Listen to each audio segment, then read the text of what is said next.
Yo les gens, comment están, comment allez-vous? Alors l'heure est grave. L'heure est grave. Le Fujimorisme est retourné au pouvoir. T'as Keiko Fujimori qui est en train de... Non, qui devrait être en prison, qui est en train de donner des conférences aux États-Unis et en Europe. C'est le comble. Ils ont donné une autorisation. Il y a plus de 30 morts dans plusieurs provinces du Pérou. 30 morts.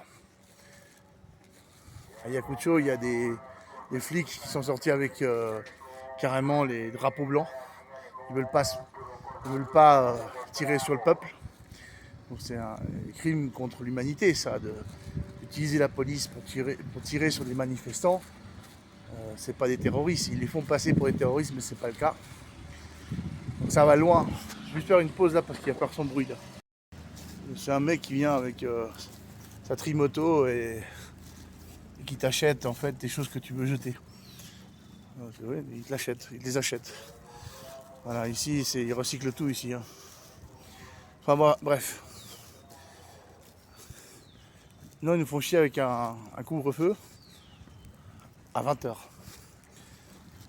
Je vous jure que c'est vraiment chiant, quoi. C'est pénible.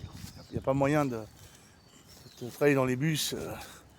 Voilà, quoi. C'est pain, souci, c'est soda et peut-être un lait, et ça s'arrête là. Donc voilà, c'est vraiment chiant. Donc, écoute, un couvre-feu comme ça, là...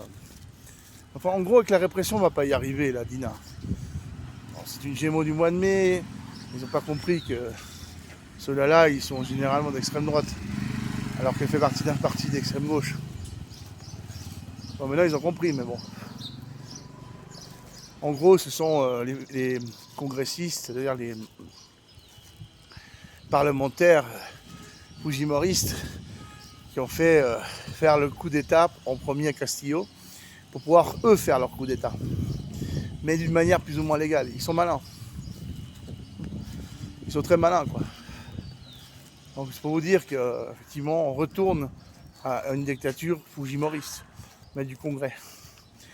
Il devrait normalement convoquer de nouvelles élections générales du Parlement et une présidente.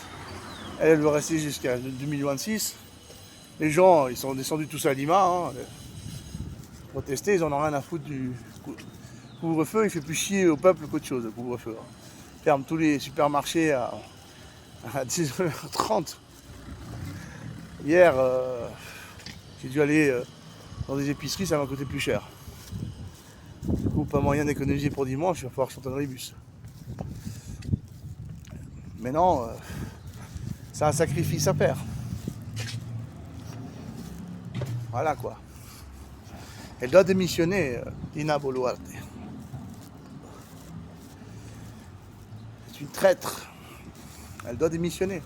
Une traître et en plus, elle a du sang dans les mains. Voilà quoi. De toute façon, ça arrive tôt ou tard. Hein. Ils ont tout fait pour le virer. Castillo, c'est. Ils disent toujours la tercera es la vencida.